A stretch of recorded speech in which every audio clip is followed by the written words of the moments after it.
السلام علیکم ورحمۃ اللہ وبرکاتہ۔ پیارے بھائیوں اور بہنوں، انسان کبھی کبھی بہت محنت کرتا ہے لیکن پھر بھی برکت نہیں ہوتی۔ کاروبار ہے لیکن گھاٹا رہتا ہے، نوکری ہے لیکن سکون نہیں ملتا، گھر میں پیسہ آتا ہے مگر جلدی ختم ہو جاتا ہے۔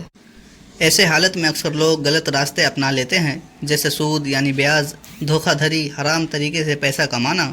لیکن یاد رکھیے، حرام کمائی کبھی بھی برکت نہیں لاتی۔ اصلی برکت صرف حلال اور صاف صفائی کمائی میں ہے۔ قرآن پاک میں اللہ تعالیٰ فرماتا ہے، اللہ ہی ہے جو اپنے بندوں کو بے پناہ روزی دیتا ہے، وہ چاہے تو تنگ کر دے اور چاہے تو فراغ کر دے۔ رزق کی اہمیت اور اصلی مطلب۔ بھائیوں اور بہنوں، رزق کا مطلب صرف روپے پیسے سے نہیں ہے۔ رزق میں یہ بھی سب شامل ہے: آپ کی صحت، آپ کی اولاد، آپ کی عزت، آپ کے رشتے، آپ کے گھر کا سکون، آپ کی زندگی کی آسانی۔ اکثر لوگ سوچتے ہیں کہ رزق مطلب صرف پیسہ، لیکن حقیقت یہ ہے کہ پیسہ بہت ہے مگر شانتی نہیں، تو وہ بھی رزق کی کمی ہے۔ رسول اللہ صلی اللہ علیہ وسلم نے فرمایا، سب سے بہتر روزی وہ ہے جس میں برکت ہو۔ برکت کا مطلب یہ ہے کہ تھوڑا بھی ہو لیکن وہ کافی ثابت ہو۔ کیوں آتی ہے رزق میں تنگی؟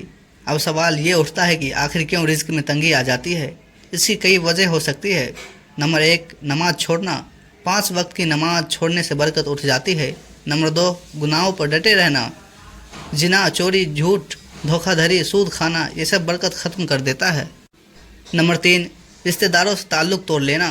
حدیث میں آیا ہے کہ جو رشتہ داروں سے ناتا توڑ لے اس کی روزی تنگ ہو جاتی ہے۔ نمبر 4، کنجوسی اور نافرمانی۔ زکوٰۃ نہ دینا، خیرات نہ کرنا بھی تنگی کا سبب بنتا ہے۔ نمبر 5، حرام کمائی۔ جیسے پیسہ حرام طریقے سے آتا ہے اس میں کبھی بھی برکت نہیں ہوتی۔ وظیفہ کا پورا طریقہ۔ اب جانتے ہیں کہ اس تنگی سے نجات پانے کا اصلی اور آزمایا ہوا طریقہ کیا ہے۔ نمبر 1، نماز کی پابندی۔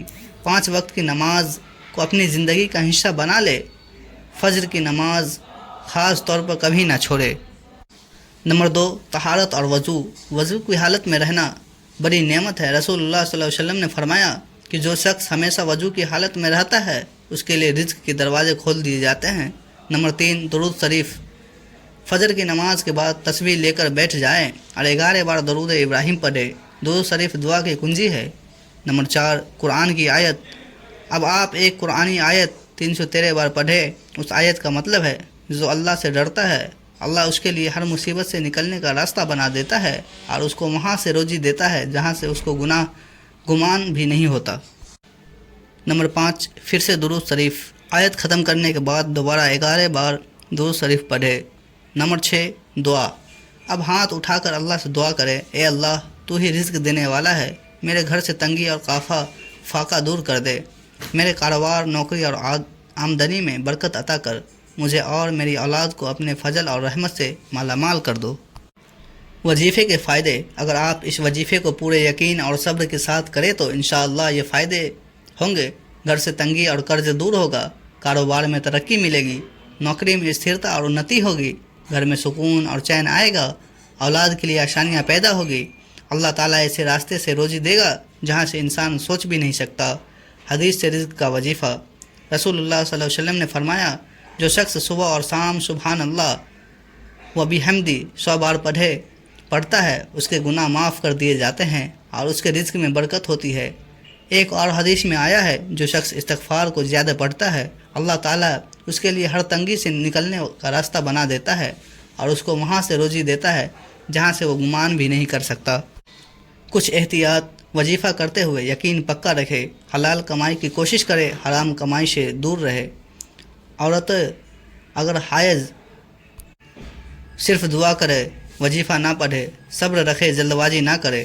بھائیوں اور بہنوں، اگر آپ اسے عمل میں لاتے ہیں تو انشاءاللہ آپ کے گھر میں ہر تنگی دور ہو جائے گی اور برکتیں ہی برکتیں برسیں گی۔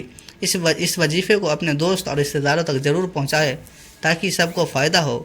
اور اگر آپ اگلے وظیفہ کے انتظار میں ہیں تو چینل کو سبسکرائب کرے، بیل آئیکن دبا لے تاکہ ہر نیا وظیفہ آپ تک سب سے پہلے پہنچے۔ اللہ تعالی ہم سب کو رزق میں برکت عطا فرمائے، آمین ثم آمین۔ تو ناظرین، ملتے ہیں کل اگلی ویڈیو کے ساتھ، تب تک السلام علیکم ورحمۃ اللہ وبرکاتہ۔ خدا حافظ۔